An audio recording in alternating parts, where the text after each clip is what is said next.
Well, specifically, I'm going to be talking about the concept of neuroadaptive technology, what it is, what it can do, and some possibilities to where it may go in the future.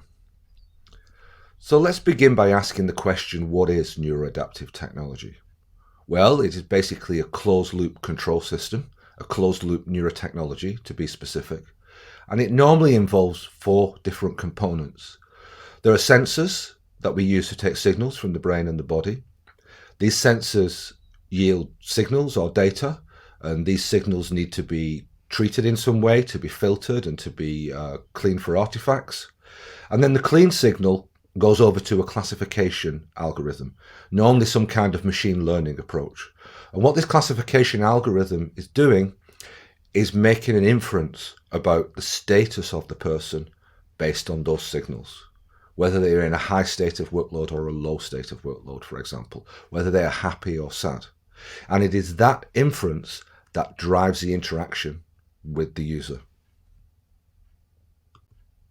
Now, let me give 3 examples of neuroadaptive interactions in order to make that closed-loop system more concrete for you. The first one that I'm going to talk about I call neuroadaptive control. Now, this is based on some work conducted by my colleague Thorsten Zander and his team that was published in 2016. And in this particular case, we're trying to use brain signals in order to guide the movement of a cursor around the screen. So this experiment begins by the participant simply watching the cursor move randomly around the screen here, but we want it to go to the bottom right-hand corner. At the same time, we record the EEG data, and we are specifically interested in part of the EEG data that occurs just before the cursor moves.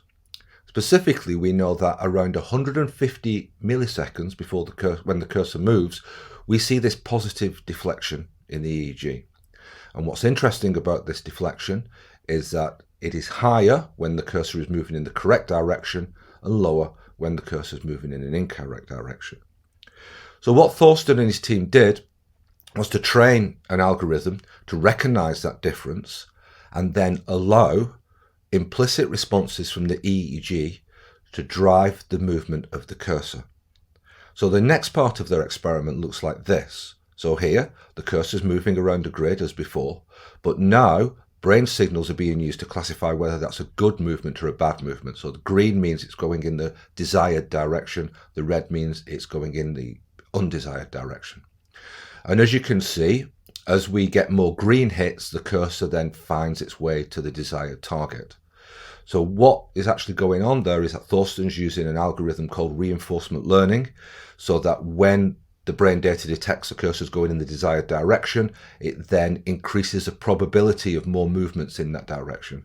And that is how the cursor is able to find its target in quite a short space of time. Now, what's interesting about this is that it occurs without any real intentionality on the part of the person. The person is just looking at the screen. And some of the participants were not even aware that they were exerting any kind of control over the cursor at all. But despite it occurring outside consciousness and outside awareness, our users using neuroadaptive control are effectively able to control this cursor. So that is something that we call implicit control. Now, let us consider another sort of neuroadaptive interaction. This is one that I call neuroadaptive adaptation. Very similar to the biocybernetic control loop that Alan has already described for you. In this particular case, we have someone playing a computer game. Signals from the brain are being recorded, and we're classifying whether the person is in a state of high effort or low effort. Now, what we do is that if the person's in a state of low effort, then we make this game harder in order to encourage investment of effort and engagement with the game. If they're already in a state of high effort, we don't need to do anything, or if they're in a state of very high effort, we could make the game a little bit easier. The important thing for me about this particular sort of adaptation is that the system is designed to keep the person in a certain state, in this case a state of high effort. This is an example of neuroadaptive technology engineering or controlling the psychological state of the user, identical to what Alan's already described. And this is a technique in terms of engineering the state of the user that can be really important in safety critical behaviours when people are flying a plane or driving a car. And you're going to be hearing more about that from Chad and Frederick later on. So neuroadaptive adaptation involves manipulating the state of the user by controlling interactions at the interface. The final type of neuroadaptive interaction I'm going to talk about, I call neuroadaptive learning. Now, in this example, imagine that you go to an art gallery and you see 4 different pictures. And at the same time, then we record your brain data while you're looking at those 4 pictures, and we have an algorithm make a distinction between whether you are interested in the picture or not interested in the picture. Now, some pictures you're interested in, some pictures you're not interested in. And we can do this classification for repeated pictures, and then what the system is doing is effectively learning the preferences of the person.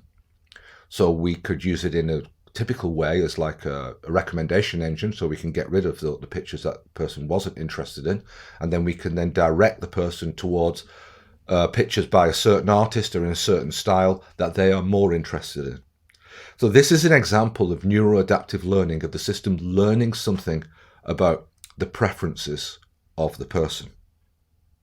So we have 3 different things that I've just talked about: neuroadaptive ways to control devices, ways to manipulate the psychological status of the person, and ways to learn about their preferences. Now, let's take a look at what this could mean if these technologies achieve widespread adoption. First of all, let's begin with the notion of control. Now, as we've already described, neuroadaptive control is achieved by measuring responses from the brain and then selecting control options on that basis. But who is really in control in this scenario? The person who responds implicitly and without awareness, whose brain signals are tapped into, or the chain of autonomous algorithms that actually analyze that data and generate a response. You have to admit it's a peculiar form of control compared to what we're used to. We exercise control in this case by effectively doing nothing. But what we have is a hybrid form of control which emerges from an interaction between brain data and algorithms. So this begs a number of questions about the nature of control and how it's achieved. Specifically, if something goes wrong during neuroadaptive control, then who is responsible for that? Because in order to be responsible, the person must have agency. And it's not really clear in this example that the user is really choosing one option over another in the way that we would typically understand it. The second issue concerns the form of neuroadaptive adaptation, where the closed loop is able to engineer the psychological status of the person. So in the game, we saw that we kept the person in a state of high engagement or high alertness. This draws attention to another aspect of neuroadaptive adaptation that I call the machine with an agenda. So this system has been designed to have a goal, and that goal can be to put a person in a certain psychological state, into a range of different psychological states.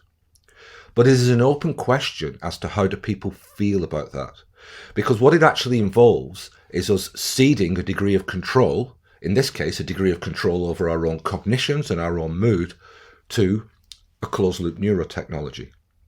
Now, of course, this approach can be really useful for productivity if you want someone to stay in a state of high concentration, but you could also understand that it could also be coercive if the closed loop keeps someone in a state of high concentration when that person needs to rest.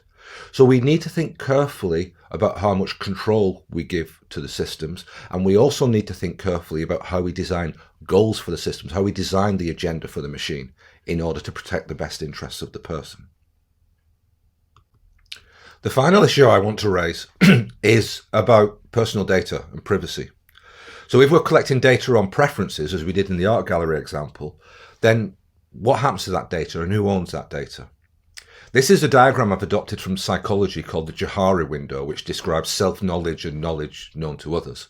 If we think about this in terms of digital systems, we have information that's known to ourselves and shared with others. It could be social media, it could be our search history, our purchasing history, or whatever. And then we have the stuff that we know and that we keep private from other people, such as password information. Then if we go to the right side of this diagram, we have information that we don't know about, but other people do. So for example, I may know what I've purchased on Amazon, but Amazon are able to use my data in the context of other people's data to generate information about me and my purchasing history that I really don't know about. And then, of course, we have what we could describe as an untapped resource, which is all the data that is about us, that the companies and other people haven't mined yet and haven't tapped into yet. So with this scheme in mind, where does the data generated by interaction with neuroadaptive technology fit in? At a simplest level, there could be a log of the actions executed by the system using my data. But the raw data, the data from my brain and from my body, the process data, and the algorithms associated with that will be very complex and very high fidelity, and I'm probably not going to be aware of those. So we move to the right side of this diagram, and then we ask, well, who owns this data? Who can access this data? What kinds of things can they do with it? Because what we have here is big data at the level of the individual, which is effectively being produced as a collateral effect of using neuroadaptive technology.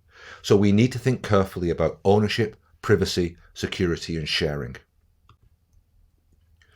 My final point concerns really the type of relationship that we wish to have with neuroadaptive technology. Now, some years ago, I wrote a paper on this topic using the biological concept of symbiosis as my starting point. Now, as most of you know, symbiosis describes a close living relationships between two organisms, in this case, between human and technology.